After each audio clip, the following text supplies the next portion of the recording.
reckoning.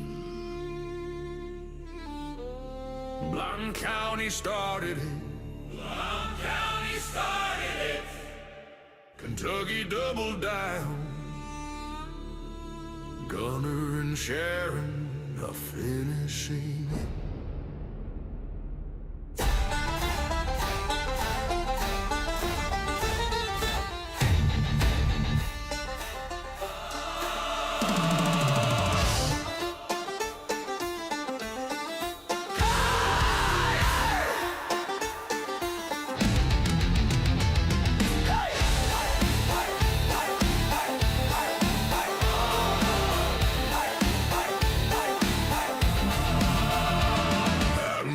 Shadows where the black bears roam.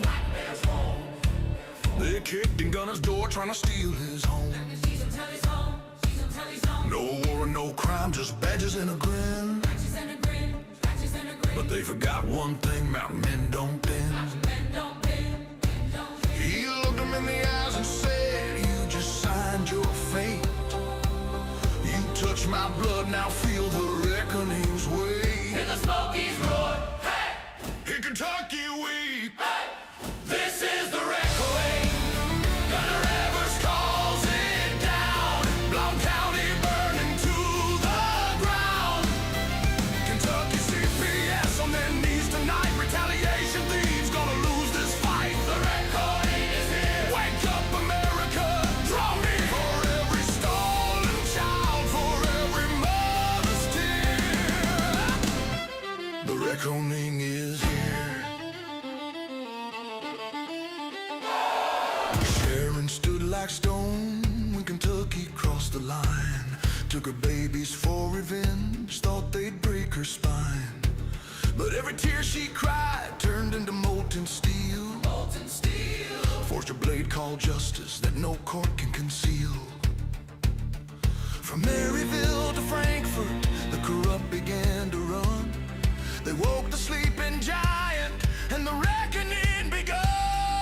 Now 1 million parents marched with torches in their hands, from the hollers to the cities, across these stolen lands.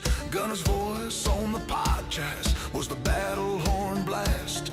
Every episode another nail in the empire's casket. He named the day, he named the hour, he named the final stand. He called it the reckoning. Now it's sweeping the land.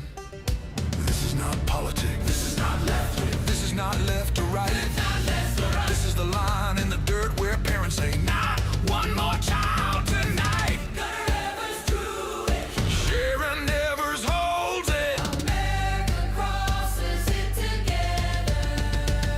When the last courthouse falls and the last black robe burns, when the last caseworker flees and the last stolen child returns, we'll raise a monument on the ashes of their throne, carved in Tennessee granite with these words alone. Here died tyranny at the hands of a dad and mom. The reckoning came, 2020 seats the storm. This is the reckoning. Gunner Evers pull it loud. Blount County in ruins. Kentucky in a shroud. CPS is finished. Hear the death knell ring. Every stolen child coming home on angel wings. The reckoning is here. America, no more fear. Gunner, Sharon, your name's forever. The reckoning is now, and it's eternal. the reckoning. Hey, hey, the reckoning. The reckoning. Mommy and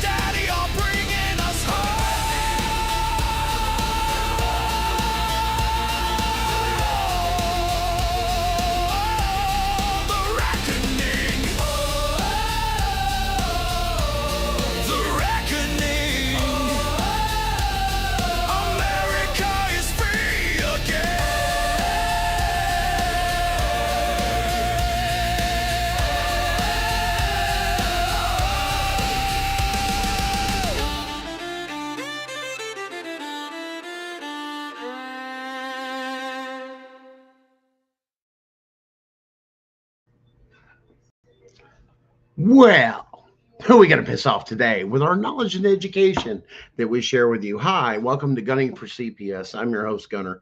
Um, Glad to have you guys this evening. I do apologize for last week. Once again, um, I do have to deal with congestive heart failure. As you guys know, implant, which sometimes I get short of breath. And so doing these shows, I even struggle through some of these shows, but it's one of those things for a short period of time, for say an hour or so, that you take and join me as we share this information. I do the best I can with what I have. Um, the shortness of breath, so on and so forth, to where just doing these shows is actually a good accomplishment. Getting that information there. I obviously can't, run 100 miles, get extremely winded to the mailbox. So when it's time to rest, sometimes it's good to just listen to your body and rest and recoup a little bit. And, like I said, weather's changing, so on and so forth. Spring is here. So, of course, break out all your allergy medications and everything else that everybody uses, or if you use honey and some of the other natural things out there that combat the allergies of the wonderful thing we have the spring, where new life or life regenerates itself again, begins to rise up. I know with a lot of the darkness, everybody that's been going through, um, even in my own personal life, and like I said, the struggles that we've had going forth on things, we've got just a quick update in the case, the Rule 60, which, if you're not familiar with that, which is basically on fraud. It also does 6005, but due to my health condition, I was unable to meet some of the deadlines. But it's a 6005 in the state of Tennessee, which also mimics the federal rules of civil procedure on fraud and how those things are handled. And it's a unique section of the code, and it's found in every state, if you guys don't know. Um, that actually take and tell you if your case is so bad, constitutional rights violations, those things, well, you have so much time to appeal, or this and that. There's no statute of limitation on constitutional rights or to appeal under those things, matter of fact, but make sure you make those arguments clear.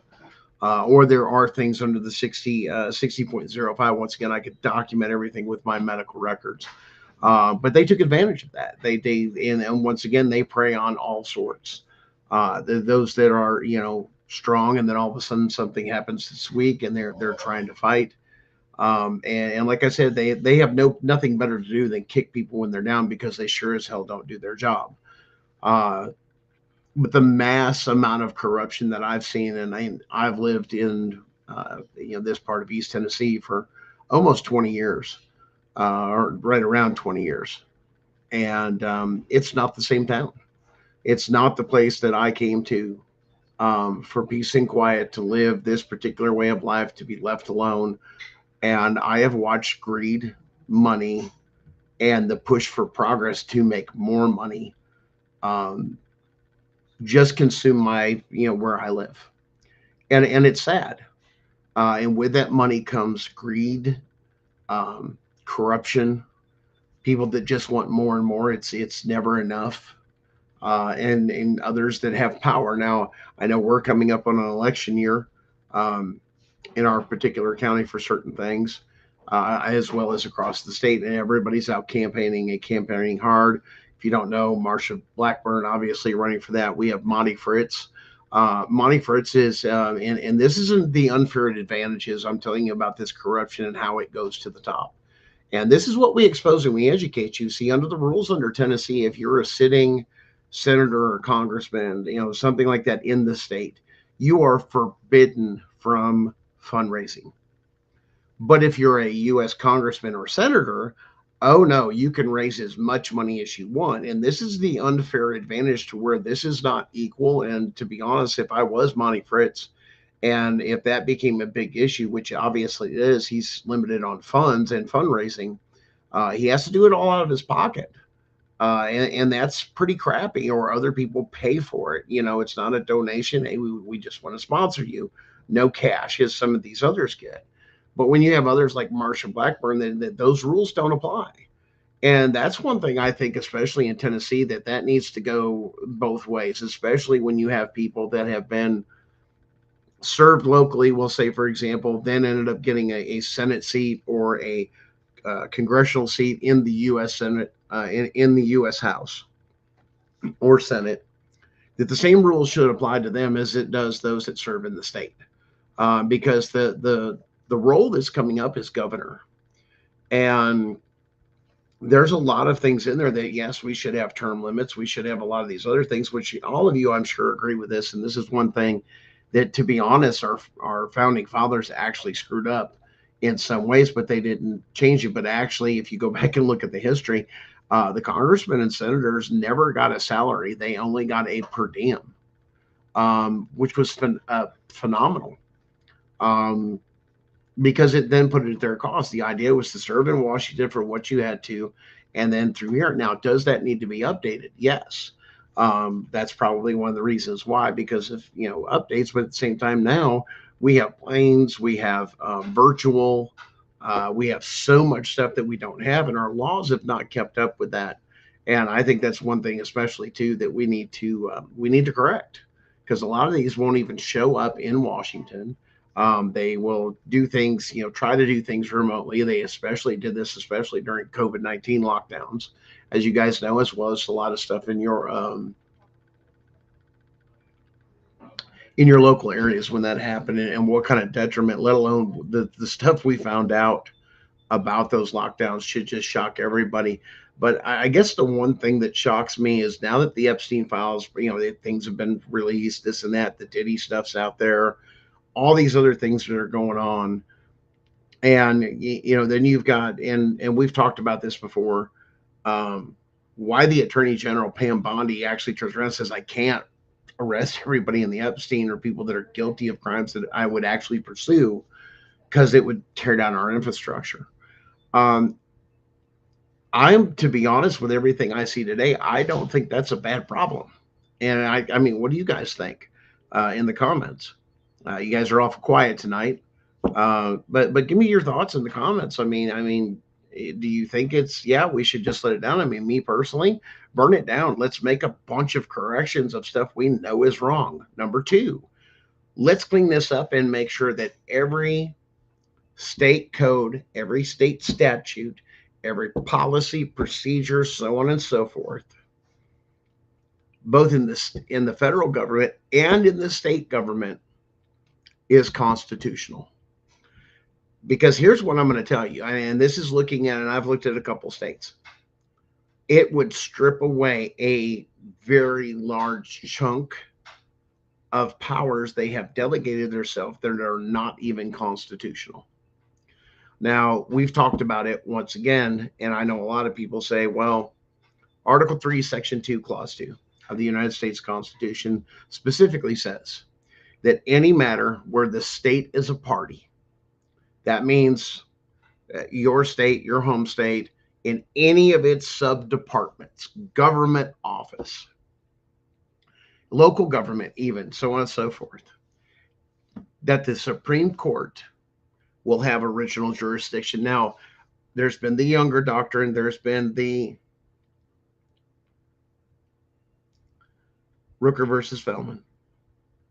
But you can't change what's in the Constitution. It's never been amended, and the wording is exceptionally clear. So as we're working on our new filing, and I know you guys I've communicated that with you guys, there's a new federal filing. Yes, everything's almost done. The finishing touches are going on everything. But one of the constitutional questions we will be going to ask the federal court is under Article 3, Section 2, Clause 2 of the Constitution. How does CPS, as the opposing party, able to pull you in the lowest court, scummiest court of the land, family court, created by states, not by the Constitution? How are they able to even adjudicate themselves or cases like what I went through? Because why? Because the Constitution's clear. It was a state agency. If a state agency has something against me, as they call it, a citizen, as an American, I'm supposed to be in federal court. So how does the state retain that power? And if there's something in there then we need to go after that and say that's unconstitutional, because the Constitution is clear on what it says. You're unconstitutional. And that goes for all your cases. Now, what would that mean? One, it would affect the division, but one, it's a constitutional question. And if it's a constitutional issue, it won't just affect my case, it'll affect all your cases, every single one of them. Why? I was in family court and it was me against CPS. That is unconstitutional. And they're going to have to answer that question now. Now, here's the other thing. Everybody says, "Oh, aren't you worried about it?" And no, I have several layers of security in place. And if you think I'm going to go up there and do things, you don't know if somebody's going to show up to the courthouse, or you don't know. I've got access for a lot of digital things. If not, I have resources for that. And under the ADA, there's a lot of things you can do when you learn about the ADA. You can have people help you. And you can have people take and say, well, hey, I have an ADA issue and I decided to take and, do the same thing. I needed some help. And I agree with you, Rochelle. Yes, every state shall have the same laws and rights. I mean, that we can't pick and choose these things. I mean, this is why we should be, and that's one of the guarantees under the Constitution, though, is that we're supposed to. Here's the other thing they don't want you to know. These states that are doing things, they are treating you like an entity, like a business. Why? Civil court is for contract or property disputes. Okay? That's all they were created for. Civil matters. Okay? This is financial matters.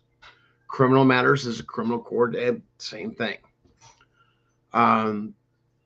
But it was never meant to interact with you and I unless we had a dispute with a business, which is why we would go to civil court, or there was a criminal act. I destroyed your property, or I've done harm to a person. Those are the only two courts created by our founding fathers, and the reason for, the reason for this judicial branch. And the way it was devised for it is because they weren't meant to interact with us. We didn't do anything. The idea is that we didn't have judges. We didn't have magistrates. And we had justices of the peace. And a lot of times in earlier days, that was your sheriff, your constitutionally elected sheriff. Who did they answer to? Well, a lot of people don't know this. And everybody says, well, who does the sheriff answer to? And the executive branch of government, they answer to the president, not to the governor. Yes, they belong in the state. Well, there's another confusion. Go back and do your research. That power was never delegated to the states to run the sheriff's departments. That was under the federal government, and it was done by the support of the people in the county, who they elected to be over us to basically say enforce the Constitution. That changed. And this is what the thing is, whether or not it's legal or whether it's not legal. We need to do some sifting. And we've trusted that we've taken our monies, so on and so forth, and given them or been taken, robbed of them, and they're misusing them. That now with the NGOs and everything else being exposed, the stuff in Social Security, dead people voting, all this other stuff, those that we have trusted as our elected and appointed officials have turned on us. And it's not a question of whether or not they have, because the evidence says they have. It's just that simple. Now, how much are we going to tolerate? Now, a lot of you say, what do you mean tolerate, Gunner? Let's go back to the founding document of our country, the Declaration of Independence. It specifically talks about times like we're in now. It says we will tolerate so much tyranny or people taking over or taking away our rights, this, that, until it comes a time that, one, we wake up, but two, what we have the power to do about it. When we get to that point, it says that we not only have a duty, we also have the obligation to remove those people by any means necessary, which is why the Second Amendment was the very second one. Go back Look at the founding fathers papers and why that was put number 2. Because if they got to that, because understand the Constitution is based off of what was written and found and what the offenses were in the Declaration of Independence. That's huge. And when you realize that the Constitution is a contract written by we the people for those that would serve in power or government that we trust to make certain decisions on our behalf. Well, that's not happening anymore. Why? Because they're disconnected. They have no clue. We're not sending Joe, John, and Jim Bob that, they have their own private business and they're going back and forth just like they serve on some of your local committees, a couple of nights a week, this and that. That's the same thing that they would do. Business owners, just, people that were political speakers, good speakers, sometimes ministers or, missionaries or this, hey, I'm speaking for this. And you say, why missionary that? Why? Because there's a lot of stuff in our earlier time. There was only 13 colonies. And then we started adding states. And that's where the history comes in. And everybody's like, well, I didn't know that. I go, I know. Now you see the other problem, public education. It has failed us tremendously. I'm sorry to say that. And people say, well, I'm a teacher. I'm this, I'm that. I'm glad. But you got to understand, we have had so much going on. And you talk about the corruption. Let's talk about the corruption. Well, I don't have to talk about the corruption here. Let's watch a video together. This will blow your mind. If you're from Georgia, or if you know somebody from Georgia, go watch this, pay attention, write it down, get your pen and paper next to you, write it down who this person is, and they can go watch the full video on it once again. And this is going to blow your mind, but watch this here. You're going to love this one. There were no valid federal elections in Georgia since 2002, confirmed in federal court. And it's not just in Georgia either. There is a law sitting in the United States Code since 1899, never amended, it was never repealed. And it says federal votes must be cast one of 2 ways: hand-marked paper ballots or a mechanical lever machine, And then it says this: any votes cast any other way are of no effect, void and gone, like they never happened. Every state that took federal money after 2002 and switched to electronic systems, which is almost all of the states, have been running elections outside the only 2 methods Congress ever authorized. For over 20 years, your vote, your parents' vote, your neighbor's vote, legally void every single time. And nobody in government caught it, or nobody wanted to catch it, put it that way. Here's what makes me proud. A United States veteran named Sarah Thompson didn't wait for a politician, didn't wait for a news anchor. She walked into federal court herself as a private citizen and put it on record. She contacted Georgia's own audit office and asked one simple question: show me where you check compliance with the foundational federal election law. The written answer: we have no such records. The auditors never even checked the law that made everything legal or void. Sarah Thompson checked it for them. And now it's in front of a federal judge. The government has to answer. They can't ignore it. They can't bury it either. And it's on the record, and it's not going away anytime soon. But here's the thing. Sarah Thompson is one person, one veteran, one citizen who decided that responsibility was not someone else's job. And the reason this fight has a chance is because people like her exist. The reason it might actually force change is because people like you decided to stand behind her. This is exactly what Take America Back is built for. We don't just talk about what's broken. We train the people who fix it. Citizen servant leaders who show up in courtrooms, in precincts, in school boards, in city halls, and do what nobody else will do. Responsibility is the seed of leadership. And right now, that seed needs some water. So please go to jointab.us to become a sponsor. Buy the book. Obviously, we're not advertising for them, but the man has a point. There's something that has been on the books that says when you went away from the machines. Now, listen, I'm old enough to remember the old manual machines, and they had to be inspected and certified by a certain technician. And it was, once again, it was a job. Nobody, and they rotated all the time. And then they had somebody come back and double check them quietly to make sure these machines were not tampered with. And they were secured. Now, understand that was a time a while ago, but That means all these digital votings and everything else, and when they took and they upgraded, Congress never authorized the change of that. That means all these federal elections, and your state's probably got the same machines, the digital. Excuse me. That means your votes didn't count. They're all null and void. And if this goes through, there's been no legal elections. Uh-oh. What does that mean? That could possibly mean all the way back to probably Clinton. I believe it was around that era when they started doing those switches. From Clinton forward as presidents, I want you to listen to me. Because if this goes through, this is a huge thing. And you're hearing it here first because they haven't connected the dots. Those presidencies and everybody elected, even in Congress and the Senate, is now null and void.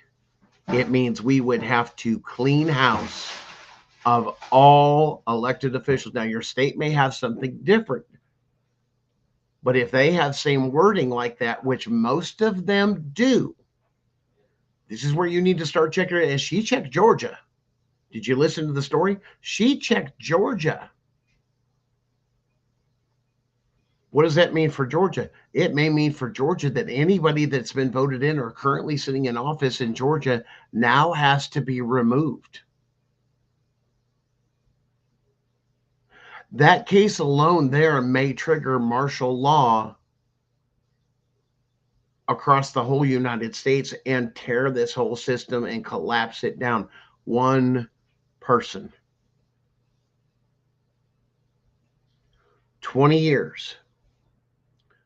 2000s, 1990s, all the way up to like 2000. And think about who's in there. That could have been about 96, around there, the Clinton era. That means every executive order that's ever been signed by those presidents is now null and void. This case could reset our country and actually, what we were talking about earlier, do a full constitutional audit. Why? Because it will remove every sitting person in political office and their appointees of everything and shut it down, including CPS. No more money. They weren't compliant. They could use this to shut off all Title IV benefits. Wow. Means they'd have to pay you and I back every single dime for that time too, because nobody was legit. You misspent our money. Could mean taxation if the state wasn't compliant and anything else. The state would have to have, if you have a state tax or a state property tax, that would mean all that money would have to be repaid. Folks, you don't think we're going through something serious? That case alone, and let me tell you something, it'll go through. It will find that Congress itself, as well as the states, are in contempt of court, in contempt of the Constitution. That case, you guys better track that case, is what I'm telling you. You better wake up.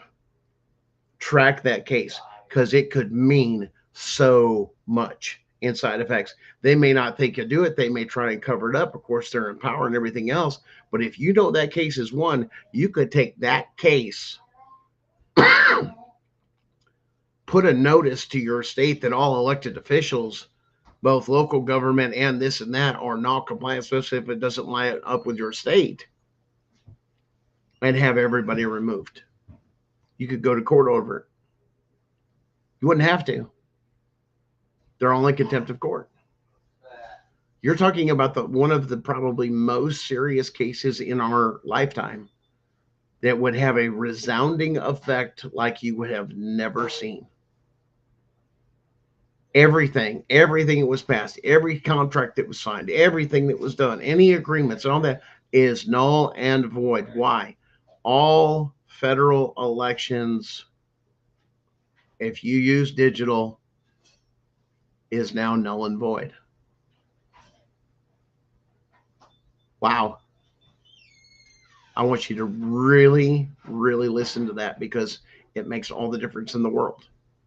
This is what we've been talking about. And when I came across this story that somebody did the extra step and found out that this was done, that means Donald J. Trump, and I hate to tell some of you guys like him or not, or anybody else, has never actually served in office legally.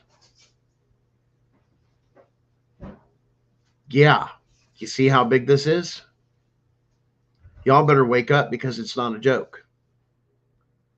If that happens and that case goes through, and that case is on the books set before a judge, notice he didn't tell where it was. But get behind, I'm telling you now, get behind her. And I'm telling you, I stand behind her personally because of what strength it took to point that out and not go through the channels. And here's why, and a lot of people, and I've heard a lot of this with CPS people, and I've heard all sorts of stuff. I've even seen stuff posted lately of, hey, you just comply, you do this, you do that, and you just do that. And when you get out, then you go after them. And then I made a comment. I said, if you sign anything with them, which of course they're going to coerce you into signing something, you're under contract law, both state and federal. You gave it away. There's no hope. You can't go after them. Why? You'd have to have a very, very good proof that you were under duress or coerced or you didn't have knowledge. And that's why we're sharing that knowledge with you. Don't sign anything because then you do fall under contract law. Then you cannot go after them. Why? Because they can hide behind this or that. But when you get them for fraud and criminal acts, and that's what you walk into the federal courts with, they committed crimes. And these are the federal crimes. I'm not saying change my case. I'm saying do it this way. Well, how do you change your case? Go back to the appellate court or the Supreme Court, but then articulate the criminal activity. Fraud, because fraud is something they can't hide, they can't sweep under the rug. Oh well, that was now it's part of your job. It's not part of your job, and it's because we've all been ignorant of our rights and the Constitution and what it means, let alone what our state. Why? Because we don't. That's not the biggest thing, especially look at a local high school. Let me give you an example. Local high school, it was about the next new game or the next big movie or stuff. Like when I was growing up, when we saw games, we were starting to see that was the big rush. Those were the great things to spend your money on for entertainment. And we were distracted, and then TV was pumped and pumped and pumped, and we watched shows every night. We probably wouldn't have a whole lot of time to watch TV or do things like, and I appreciate you guys joining me to do things educational, is if there's nothing wrong with it in moderation, but how much of that time should you have spent educating you on your rights, on how your government works and the state works? No, I don't care. I just go to work, pay the gas bill, pay the bills, I'm consumed by the bills, and the bills are so overwhelming. Then I got to have a drink, or I got to do this or this or that. Why? To get my mind off that, and then I got to have mind-numbing TV. Why? Because I've had a long day. Do you ever think that maybe if you truly knew your rights, and now this is coming out and educating guys, that if you really know your rights, there's a lot of things that you're doing you're not supposed to be doing. And it's been corruption, and because it's unconstitutional, somebody stood up enough to say, hey, I found this, and no, I'm not going to go through the channels. I'm going to go straight to a judge. Why? Because the judge is going to turn around and I'm going to gather my evidence. Then I'm going to march into federal court and I'm going to file the evidence and put it on file and then get a date. And I'm going to make a judge answer me in a 1983 federal court under constitutional questions. I have a question or a federal question, or where she filed in. I'm not sure where she filed. I'm going to look into that. But I just caught this story myself. But is this legal? Are they even valid now? Because the federal standard says this. Oh, well, there's no excuse. See, there is no bending to these things, and so on and so forth. These statutes, these codes, is that they're there. See, this is the scary stuff. I bet you anything, when I go to look at it, I'm going to probably dig through it a little bit deeper and go, when did this become digital? It's either that or this veteran was just doing a historical thing and looking through that, because there is still a lot of things that are not on the digital record. Excuse me. In the Library of Congress. The Library of Congress, yes, that's where all the records are kept. Saying that this was ever off the books and how they hid it from other people. And now with the digital age, and they're updating the search engines and everything else and cross-referencing it, when they finally get all those documents done, and I forgot what the date was when they're supposed to have everything uploaded from the old codes and the old court cases and everything that they have on file. I mean, the highlight ones, the big ones stuck, but there's a lot of ones. Politicians and people in the judiciary throughout time has hid these things. They buried them, because if they did, they got away with what they got away with. And that's what's happening. You're not being constitutional, and now they've just been caught not following the federal law. That's massive. But if you think that's massive, we got another one for you. This will blow your mind. Check this one out. When did law enforcement relinquish their duties to protect and investigate crimes against children and hand those duties over to 20-year-old DCS workers with or without liberal arts degrees? DCS workers should not be conducting any kind of investigation, I'm sorry, against families. They are incompetent to do so. They insist their role is not a policing role. That's false. They act as police in what they call a non-criminal role, which is wholly unconstitutional. DCS, let them return to providing services to family in need. Stop their policing role and bring sanity back to the state of Arizona. Sheriffs and police departments, do your jobs. I've met many women who have been told by CPS, you better get that kid out of that house or you're going to lose custody. And then the abuser opens a case in family law and the children are taken over. And DCS abandons them. DCS should not be investigating anything. We have the stories, heart-wrenching, that we just heard. DCS has failed in the past in their investigations, as we all know.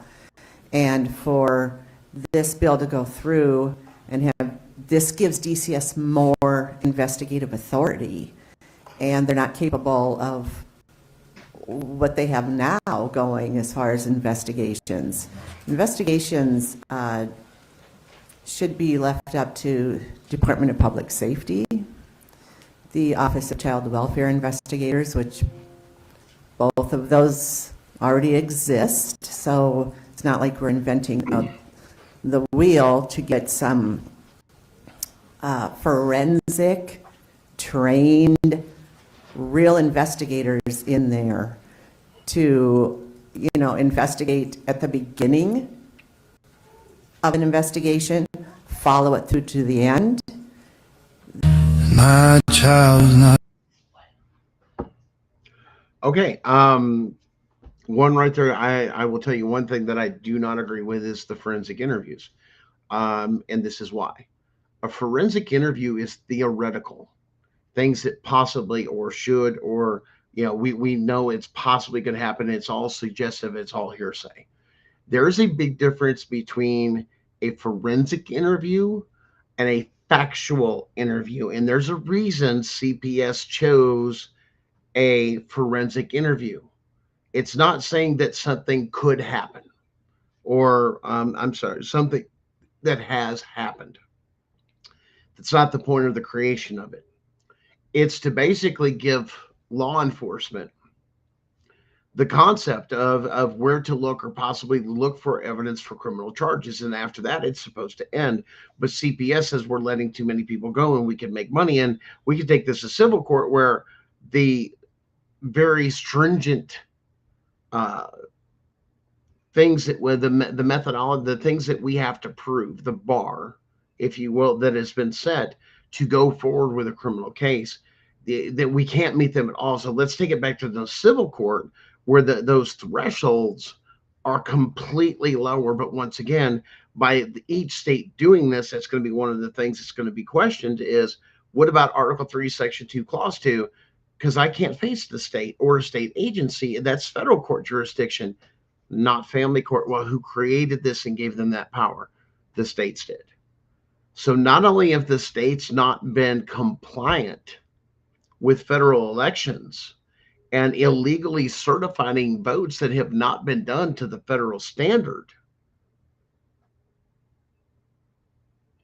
you're also going to the fact that you're in a courtroom that you're not even supposed to be in with CPS, and that would stop the child trafficking immediately. Why?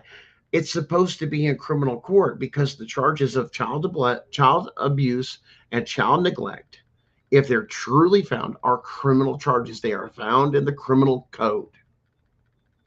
The problem you guys need to look at too is look at your state's constitution. We went in, if you're in Tennessee, it's Article 1, Section 14. It says you can't be convicted of a crime using criminal code is what that means, using criminal code. You can't use a criminal code against somebody unless they've been presented, indicted, or impeached. Those three things. That was never done. And this has probably happened in your case. Now you have extringent fraud. Go find it. Quote it in your case for your appeal. Quote it in the stuff that you've got if this is the circumstances that turn it around. Why? Because your state can't do it, nor can CPS hold you to those standards if you haven't committed a criminal act.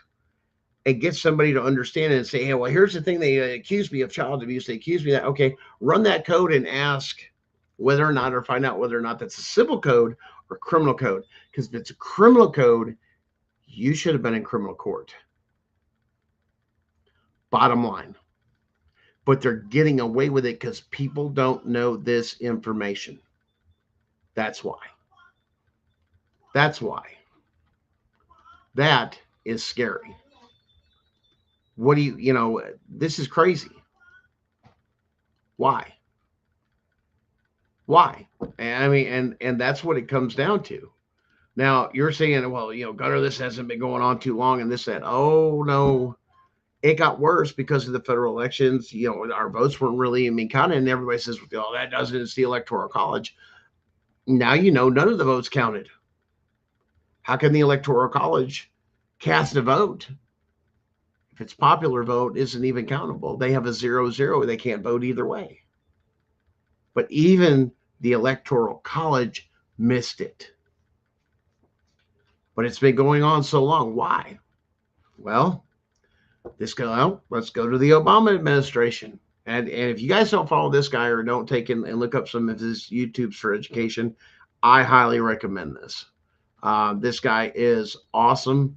I've seen a couple of his other videos. Some people, oh, well, he's just, state sovereign. He explains a whole lot. Even if you're not a sovereign type person, he gives you enough to think about and points out about all the corruption and how they're doing things they shouldn't be doing constitutionally as well. Check it out. What if I was to tell you that one of the companies in Washington that attorney set up is a medical coding research company? What if I told you Obamacare was set up for one reason and one reason only, and that's to traffic children? Obamacare. It's the only reason it was set up. What if I told you that they invested so much money, they built 3 supercomputers in the university in Austin, Texas, that a mother can go to her gynecologist, find out that she's pregnant, and the moment he puts in the code, the child traffickers are following that mother, their pregnancy. They know whether she's going to get an abortion, whether she has a live birth. They follow the kid through the first few years of school. They know if it's got blonde hair, blue eyes, or red hair, green eyes, or whatever. And what if they got blood type, DNA, all your medical records? So Obamacare coding system removed doctor-patient confidentiality from the United States and the world. Don't think it just happened here. It happened all over the world in every United Nations country when that was passed. We started it. So it's a 5-digit coding system with over 80,000 codes. We call it medical kidnapping in this country. I have parents that have walked into Phoenix Children's Hospital, and they can be up there talking to their doctor. Their doctor writes stuff down in his notes. He hands it to the medical coding expert in his office. She takes it, she puts it in the computer. CPS and the Superior Court of Arizona leases space in the basement of the hospital. A red flag pops up on the CPS agent's computer down there. She has every medical record, the home address, the parent's name, everything. She can cut, paste, put it on her documents, an order to remove, walk it next door to the judge, have him sign it, get in the elevator, be upstairs within 5 minutes taking the child. On what ground? Whatever they want to think of. Medical. Yeah, I heard they lease space in every hospital. they do. Every hospital. Yeah, every hospital. The courts and CPS, every major hospital in the United States, they lease space. But let me tell you something. I'll tell you what they've told me.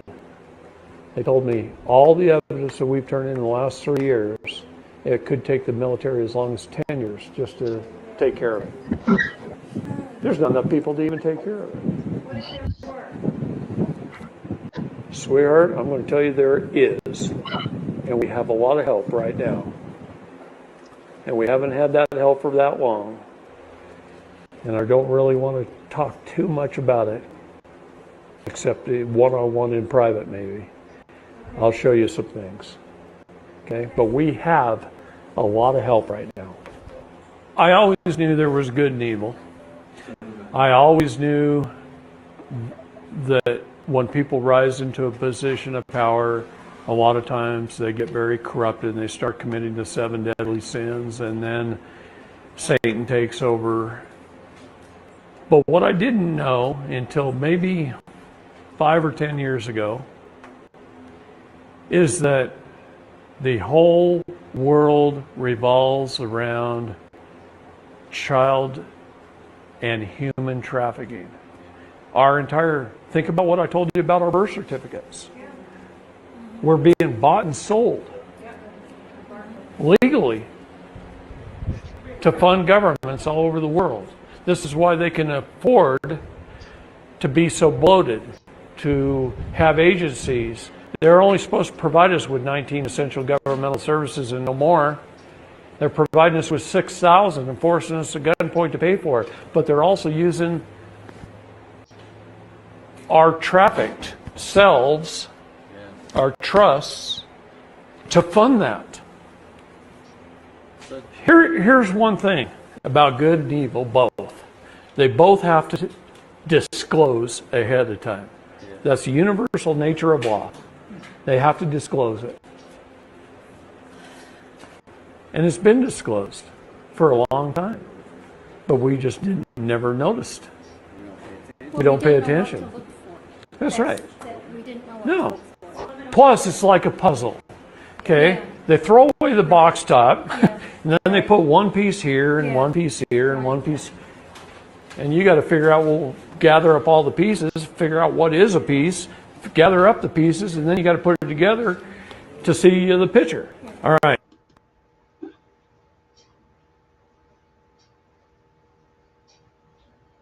Yeah, that's not a new video. That guy was considered a conspiracy theorist when he was coming up with all this other stuff, and now we are seeing the full fruition. Everything he said was true. Why do we bring this stuff up? Why? Because we need to revisit those people that we were blowing off as conspiracy theorists and this and that. Oh, that didn't happen and that didn't happen. Or we would hear about JFK being shot. And oh, it just wasn't a lone gunman. There was this guy, he was a great shot, and this, that, from the clock tower. Now it's true. Our own government killed a president.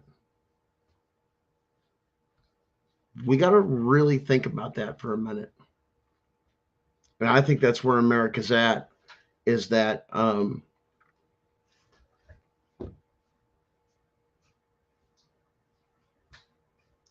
we're really looking who we can trust.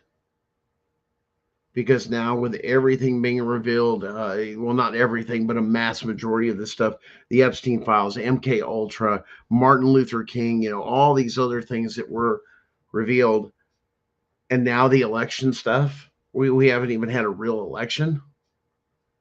And then it goes, and then it branches off back into what becomes of it when we steer away from the Constitution. Child trafficking. Hand in hand.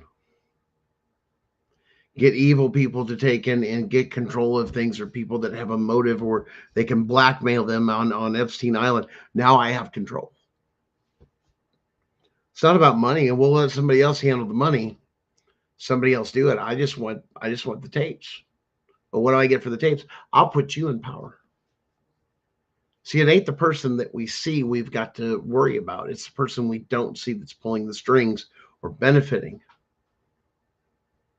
CPS goes much deeper than just your basic caseworker, or the investigators and all this other stuff. It's beyond that. And when we start going and we start asking the right questions in the right court, that's what hurts them, because then they've got a problem, because the federal judges, unlike these other judges, have real power, enough to issue a court order to have the U.S. Marshals. Yeah, the power, that's the power of the judicial court. That's their enforcers. Go shut them down. Notify the president, notify Homeland Security, all these different things that are here. The powers that be, I'm shutting them down. Why? You have no idea the evidence that just hit my court. But they've kept you and I out of the courts, has been the issue, by keeping us ignorant and slowly dumbing us down, giving us the food that has the poison that turns around and messes with people's brains and brain chemistry and everything else.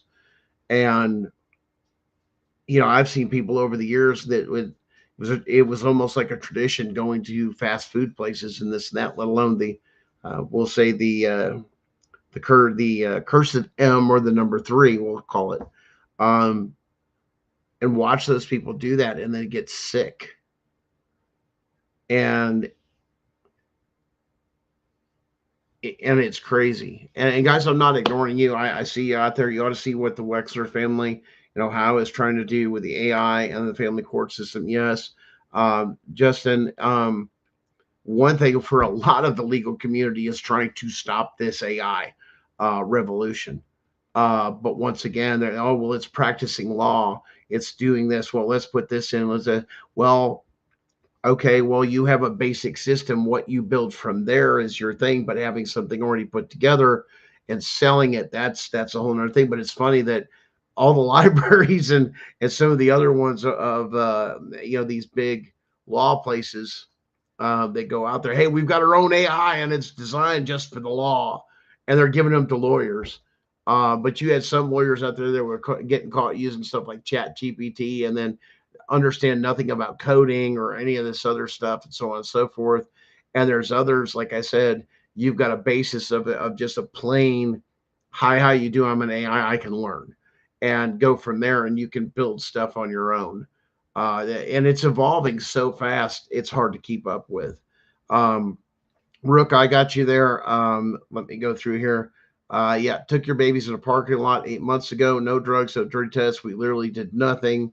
Okay, that would be probably my husband and I live in Michigan.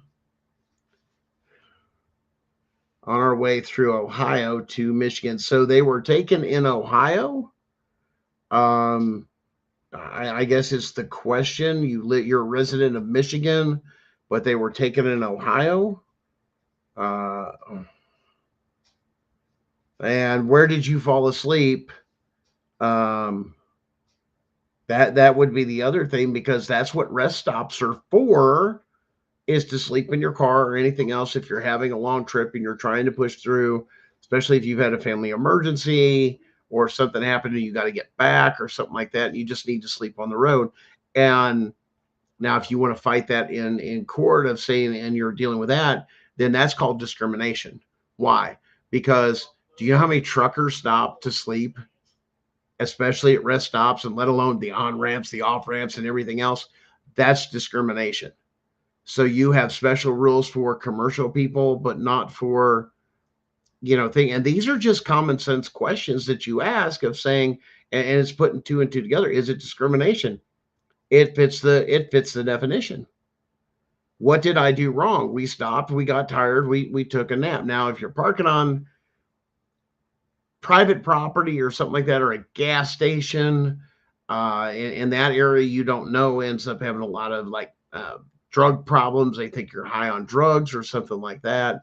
That's a whole different story. But even look into the state of Ohio and several others, they usually have so much time, like after so many days, to adjudicate your case. And if there was no drug test or anything like that, and say you're still in court and it's in Ohio and you live in Michigan, well, that's called emergency custody. And there's different rules. Well, the other issue is you're from a home state, so there might be something you could look into, and you gotta, do your research on it or talk to a specialist about what's called the UCCJEA.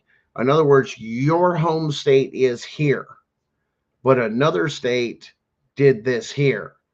Well, you got to have permission because they're considered a resident of this state.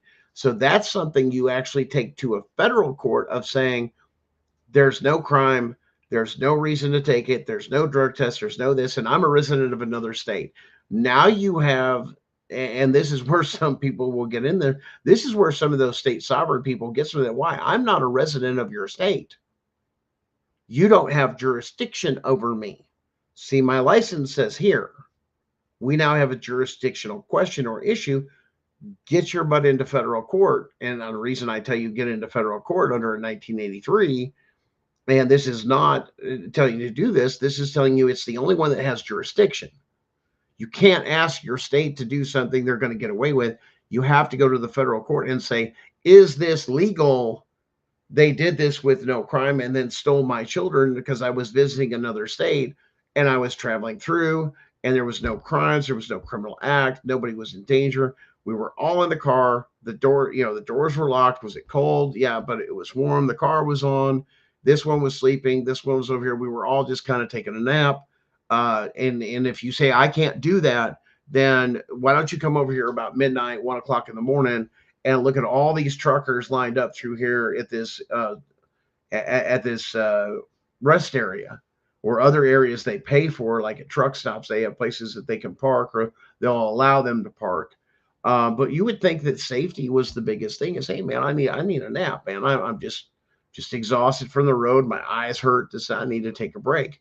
The idea that you can't stop and rest and everybody's on drugs issue is a huge problem. You've assumed something. You assumed I was living out of my car. No, we're traveling. I'm taking a nap and I'm going to push on. I just need a couple hours sleep and my eyes are real heavy. We have to get back for this, that. But once again, I committed no crime for you even to approach me. And that is the big thing that you have to take and think about when you're doing things, is whether or not crime has actually happened that would give them that jurisdiction. And then they only have so much time, and if they haven't come up with something of why they were sleeping in their car. Okay, was I at a rest stop? Was I where truckers were? Because a lot of truck stops and stuff like that, it's not a big deal for them. It's just one of those things. So that's one thing you have to, take into consideration or ask those questions. And that's where you have to be inquisitive. So that's some of the things I would look at, Rook. And like I said, it's not legal advice. This is education based off of what you got. There's a lot of questions. And these are some of the questions that, myself, if I was in that situation, I would ask the question. Traveling through. If not, these truckers do it. Bob does it. And this is allowed. As a matter of fact, if they can't do it, you better show that you better have some proof, because I'm going to subpoena the fact that how many times did you take it? And we're up here every night writing all these truckers tickets for taking a nap and leaving their vehicle running. I bet you get a real fucked up answer on that one between you and I. You're going to get a real messed up answer. Well, we don't do that. So now you are admitting to discrimination because there was no crime committed. And this is where a lot of law enforcement is getting way overzealous with things of, come on, this is ridiculous.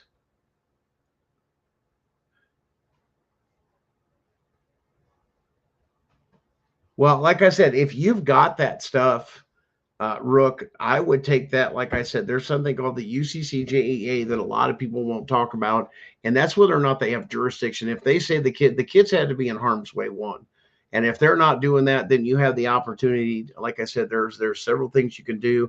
A mandamus. There's several different type of writs that you can file at any time, even if you're in the middle of your family court case or bullshit you're going through. File it in the appellate court of that state. And then ask the question. And like I said, then you can do what's called a constitutional question to the court. Well, the court can't move on, and you can put it before there and the appellate court to where they have to turn around and ask, what is it? What is the UCJEA? Do you even have jurisdiction to do what you did? Enter the actual body cam footage is footage of saying the cops were even confused on what their job was. And then, like I said, you present the things. I don't know where you were parked or where you were sleeping. How can your child be in danger? Because if I can drive a motor home and let it run and they have beds and everything else in it, and I can run my standby generator or the vehicle or anything else, once again, it's not a crime. And if so, show it to me in the code, in your code. It doesn't exist. Because if you did that, that would disqualify every trucker that had a sleeping cab, or not. Some of them sleep without it, or an RV, and they can't do that. Once again, but you got to know how to fight. Those are some avenues I would look into, Rook. Like I said, do your due diligence. I don't know if you have an attorney or what's going on, but those are some of the questions I would be asking or doing some research.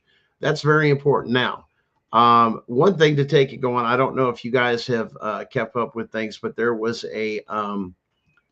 actually, there was a courthouse in Georgia. Of all things, Georgia seems to be in the news this week. Here, let's check this out. Now, I call this, and we're going to call it this, and once again, I labeled it, and everybody kind of got a laugh at it, but we're going to call it the Nancy Schaefer curse, and you're going to understand why.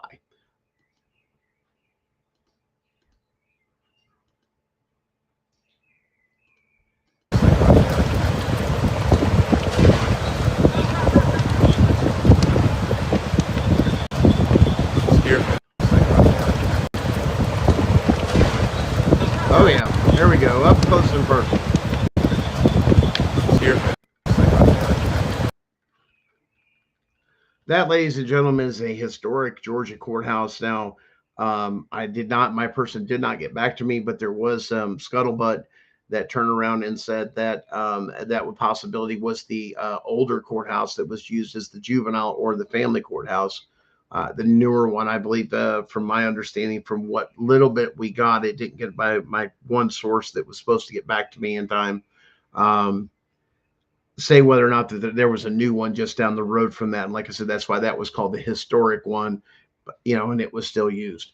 The Nancy Schaefer curse. I mean, if it was a family court and this and that, and it burnt down, like I said, I don't believe the fire department has released the cause of that fire. But once again, guys, it's all coming to a head here real soon. And like I said, it's absolutely crazy with what's going down. And I mean, like I said, pay attention, keep your head on a swivel. Why? Because it's changing and changing so fast and so dramatically in our world with everything that's going on. Federal elections are now null and void if you're using digital. Federal law never come off the books. You should have had handwritten or a machine. Everybody's punching screens, and then they were worried about what? All that corruption in the voting machines that were all digital. Well, guess what? None of it matters now because it's all getting thrown out anyway, is what's going to end up happening in this court. I mean, I'm not trying to tell you the future, but it's pretty cut and dry. I would really like to see the judges, and I'll be following that case myself, because that's cut and dry, the same way as Article 3, Section 2, Clause 2 is. If I've got a case against the state, if the state is the opposing side or a division of the state, Department of Children and Family Services, you're supposed to be in federal court. Why do I have this? Well, the state said, state don't make the law and you have to follow the Constitution. See, once again, as we said, even with this other thing with voting, you're not following the Constitution and federal laws. You've now been called out, and now you go to the federal courthouse and you get them to say, is this true? Am I right? Am I wrong? That's where your petitions are supposed to be known. And like I said, that goes all the way back. We knew this stuff was going to happen. They were going to hide stuff, but technology caught up to their butts. 100%. And now what are you going to do? And now AI's out there and other things, and they're throwing it. Oh my gosh, they're going to catch us doing all these things, and now nobody's going to have a job. Well, you have an option. If you go to the appellate court is one. Your next step would be in how you filed the appellate court. The next step would be your state Supreme Court. So, and like I said, and a lot of those don't even get heard. So you would have to write it very well. Now, you do have the opportunity to refile an appeal.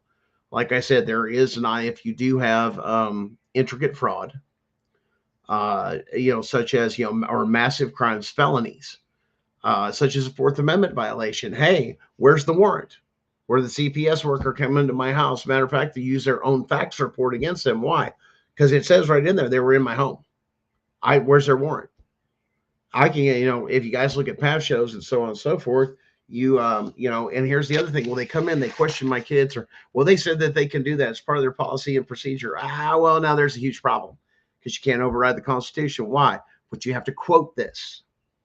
You have to go to your state's Constitution and find the clause in your state's Constitution that says, backing up the supremacy clause of the United States Constitution. You have to quote that in what you're filing. You have to connect the dots for them.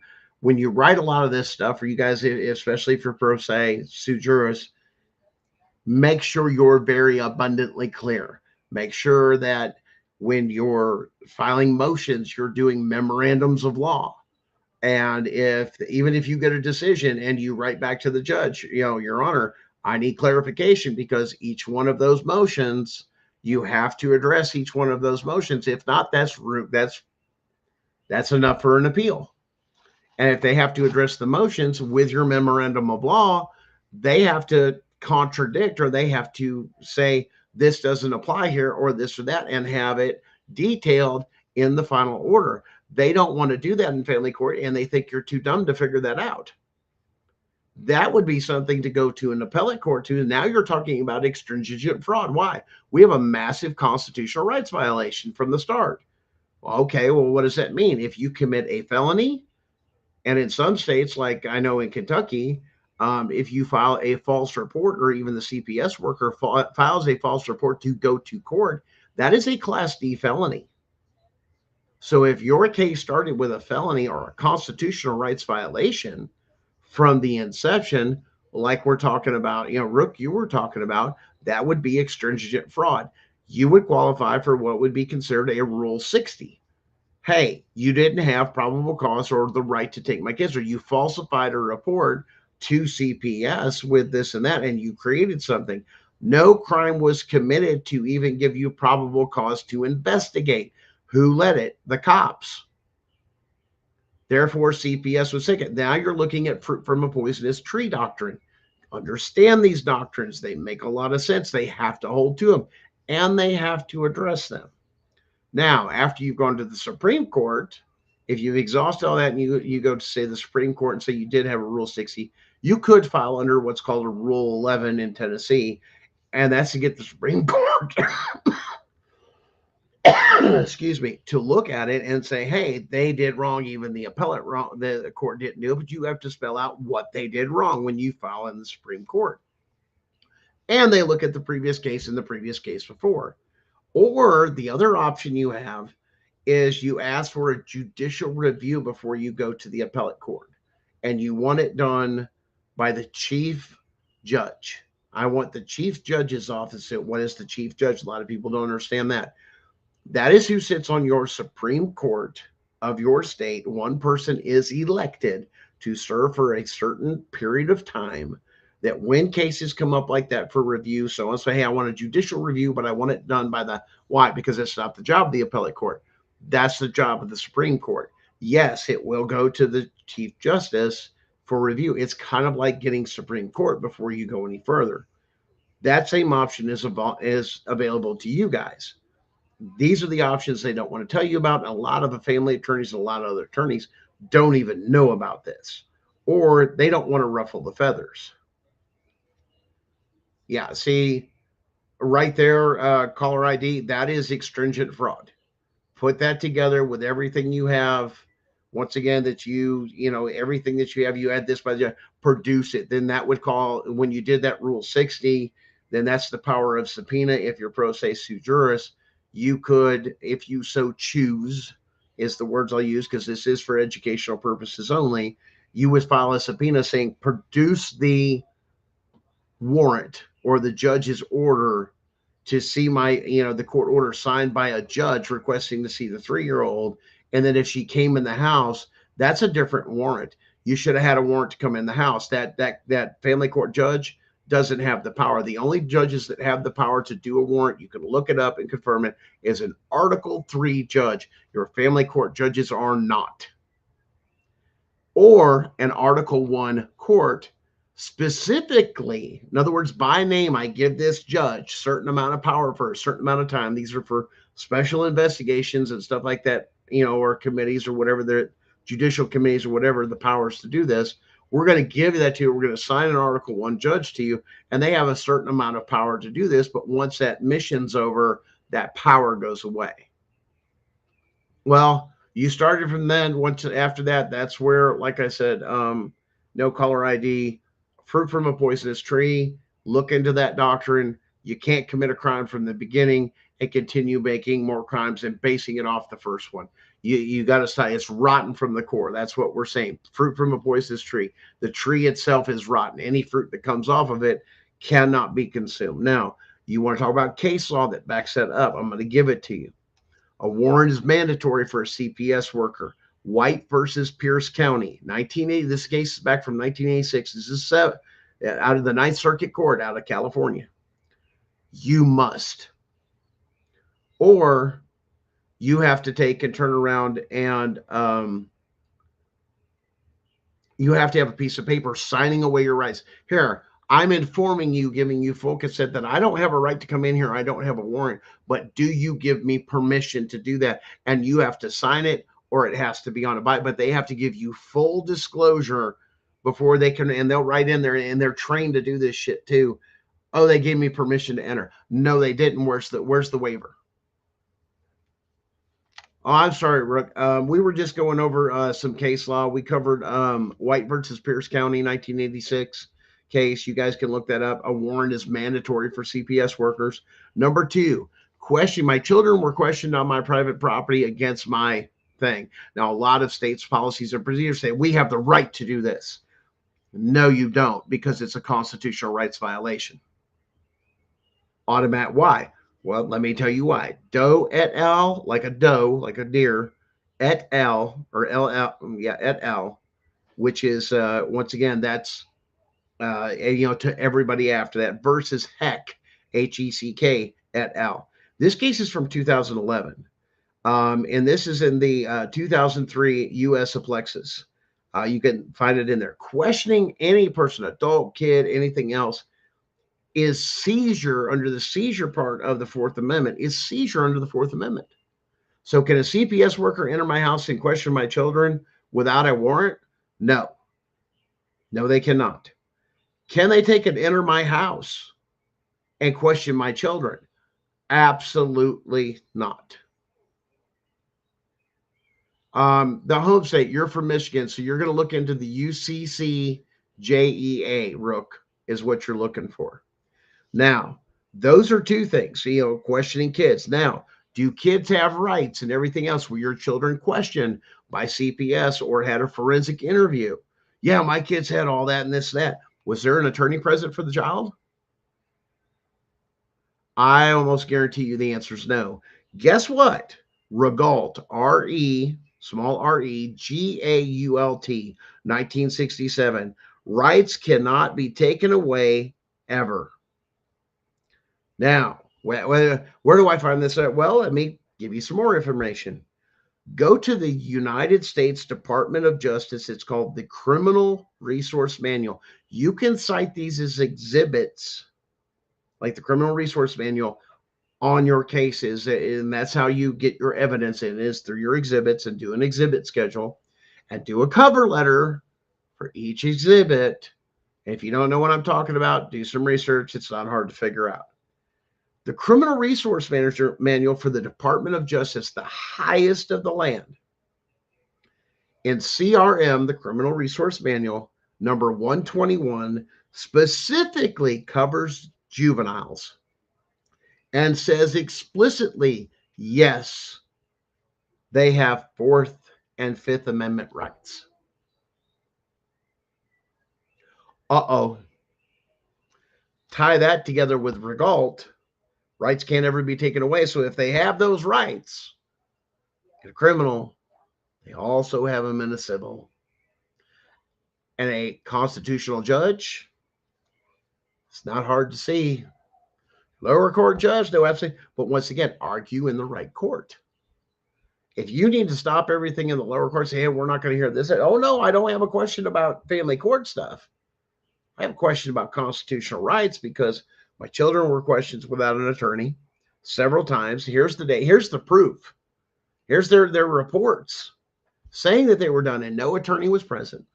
They came into my home. There's not a warrant, or they lied about a warrant. Well, guess what, Your Honor? I want to subpoena the fact, is there a warrant? Because this is what I was told, and this is how this happened. One, did a crime occur? You can't interact with me unless a crime has occurred. You went beyond that, and you can research that there. Now you don't have probable cause.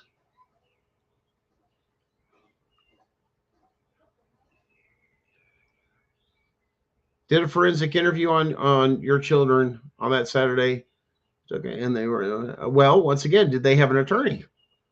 That's something you pull the forensic interviewer. Like I said, this is how you win this. You pull the forensic interview. Was there an attorney present for my children during their questioning? Well, no, there was a cop and a CPS worker. Oh, no. My child has Fifth Amendment rights. And when I was considered, once again, the protector of those rights as the parent, you took that from them. Those child have rights. Where was the attorney? Not a guardian ad litem. They have a right to an attorney immediately. Why? Here's the case law. You screwed up. Go put that on the record and let them chew on it. And when they don't do anything about it, that's a criminal act. That's a constitutional rights violation. Boom. Now that's where your mandamuses and your writs and everything else. Hey, we're going to go for dismissal. Why? Kids weren't to have this. And here's the reason why. Here's the stuff to back it up. That's what you got to file. Stuff like that, quoting the case law, saying in the resource, making the connect the dots and say, basically put them on notice. If I don't get a favorable decision or a true constitutional decision, I will elevate this, and you don't even have to do it to the higher court. You can stop and say, you can put it into the lower court, and they must deal with it. They have to freeze everything, but you propose or you file what's called a constitutional question doctrine, and look it up, and then you ask these questions. Hey, if no warrant was present, where's this? Where's that? All those other things. And each case is different, man. You guys know your cases. You got to fit the pieces together. It's like the puzzle he was talking about. Fit the pieces together. You got the edge pieces. You got the border. Just start working and seeing what fits and how it pertains to you. And for somebody else to argue your case or anything else, it's kind of like that old saying. Nobody fights harder than a person that's fighting for their homeland. Learn the stuff you have to. If you have to take leave, once again, take a motion for leave. Yeah, or your kid's gone or this. Yeah, but take the time to educate yourself. Hey, I need leave. Why? To educate. Why? I'm doing pro se. You guys have been practicing. I'm at a disadvantage. I need this. Well, we're going to assign you an attorney. No, I don't want an attorney. I don't have to have an attorney. I just need time to catch up on this and file the appropriate paperwork. And you start filing things and you get them together and then you start putting these on. Okay, now I feel I'm competent and I'm up to speed on everything that's going on. We can proceed. But then you've got a whole nother problem. But that's where you got to bust your butt.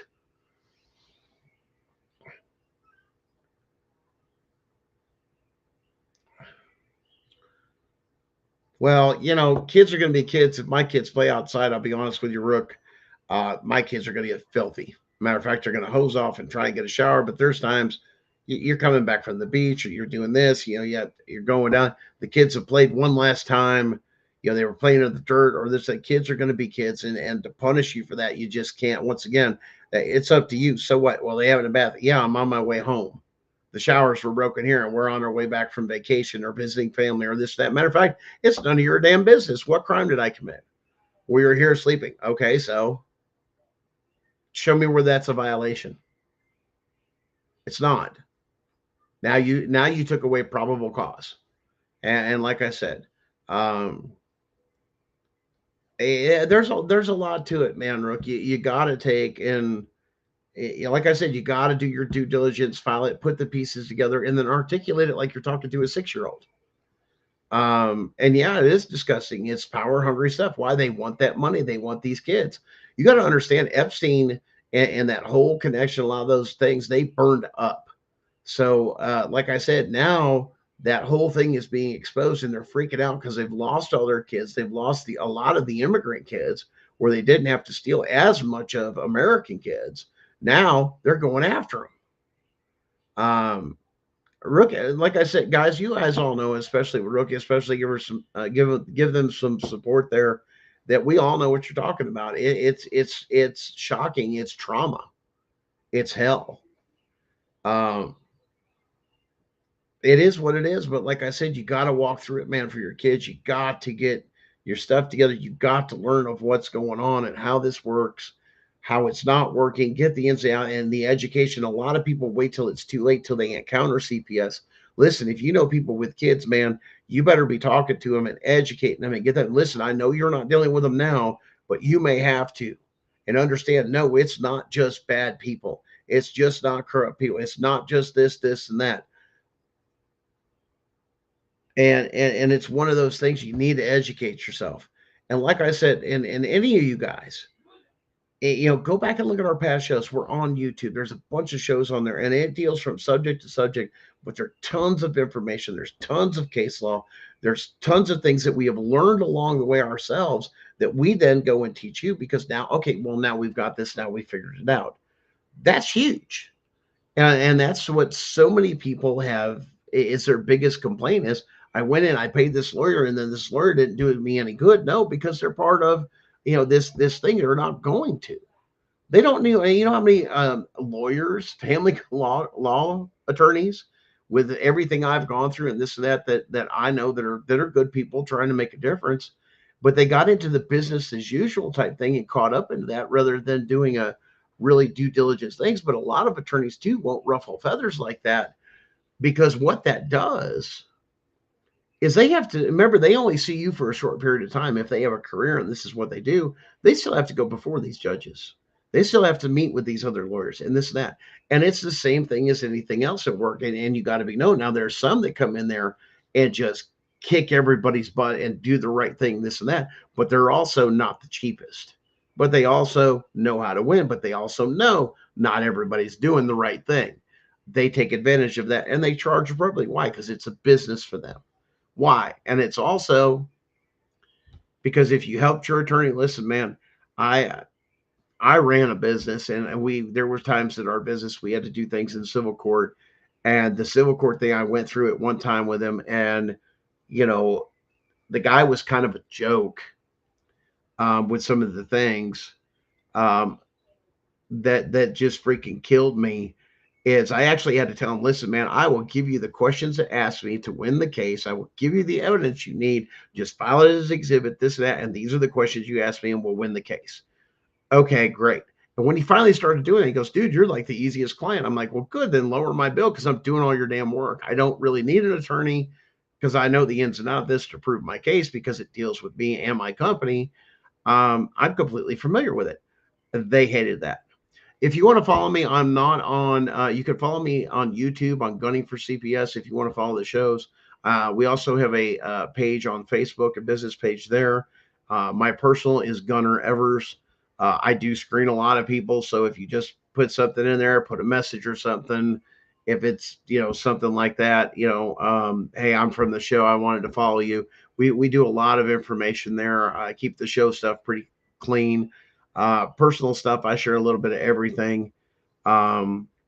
ADA, if you're not getting ADA, definitely check out Henry's show on Saturday nights. I believe he's about 8:30 at night, called Equal and the Same. He deals a lot with the ADA stuff. If you have ADA issues, one, you got to have a Title I, and then you have to have a Title II person, which a lot of states don't even have. And they're not compliant at all. Matter of fact, they'll send you like one place, oh, we'll go to the Capitol. Okay, well, I'll go to the Capitol. Well, do you have a person? No, we got to get permission from the judge. Oh, you just broke the law. You just violated the ADA. Why? And you document it. Why? And then you run right to federal court. Why? Because they didn't give me a type 2 they didn't give me a level 2 person that they were supposed to have.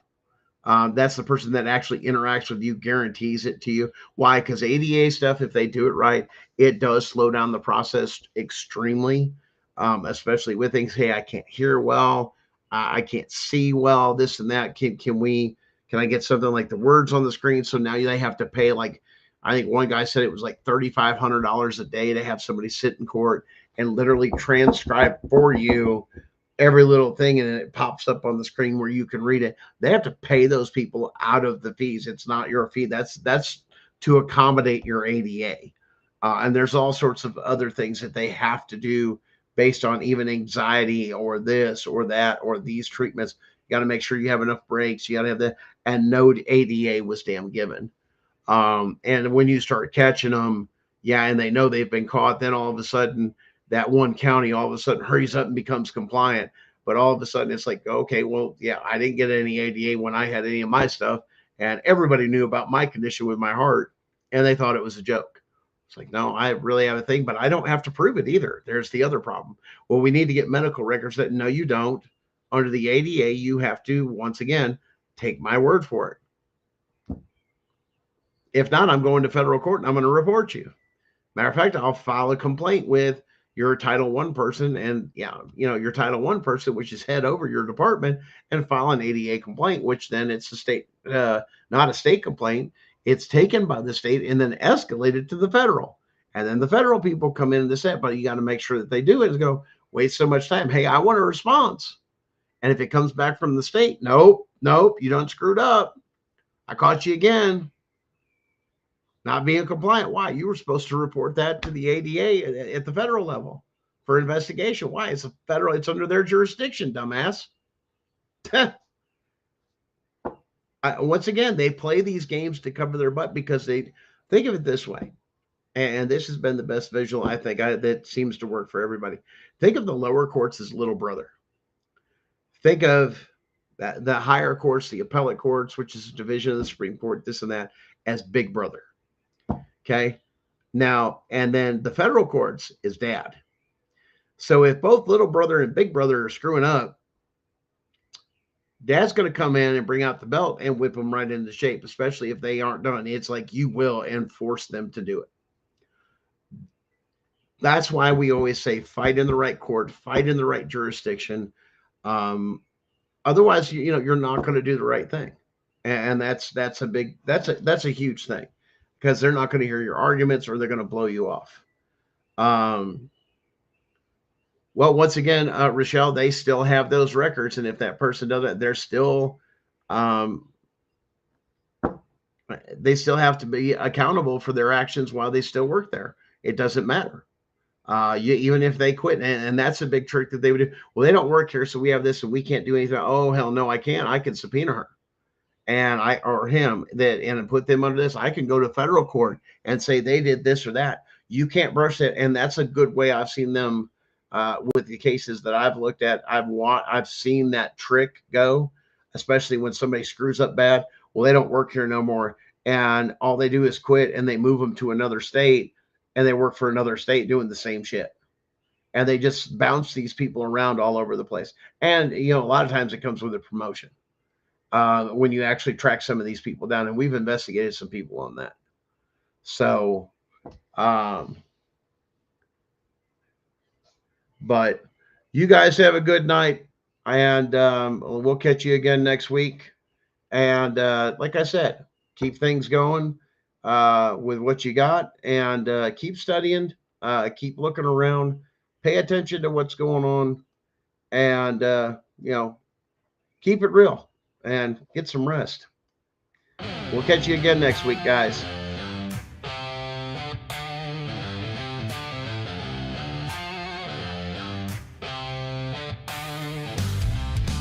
Kicking up dust on the courthouse steps. Families torn, hearts full of regrets. Caseworkers spinning lies like a web. Judges gavel, thunders, family shred. Gunner's voice cuts through the static haze. Truth like thunder in the broken maze. Bringing kids back, breaking down the walls. Roots deep in truth, justice calls. Gunning for justice, won't back down. Fighting the lies that plague this town.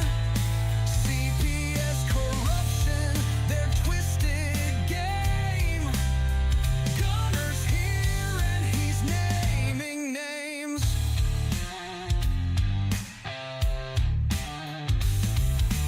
Children cry, held by the flicker of hope. Parents grasping onto fraying rope. The system feeds on power and greed, but truth is the weapon these families need. The fight's not fair, the battle burns hot. Gunner won't stop, he's giving all he's got for the families lost against the tide. Justice is his banner, truth is his guide. Gunning for justice, won't back down. Fighting the lies that plague this town. CPS corruption, their twisted game. Gunner's here and he's naming names.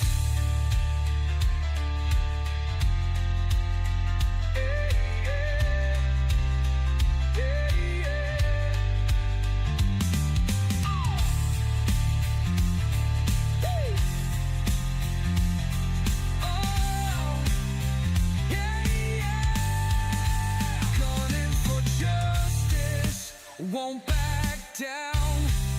Fighting the lies that plague this town. CPS corruption, their twisted game.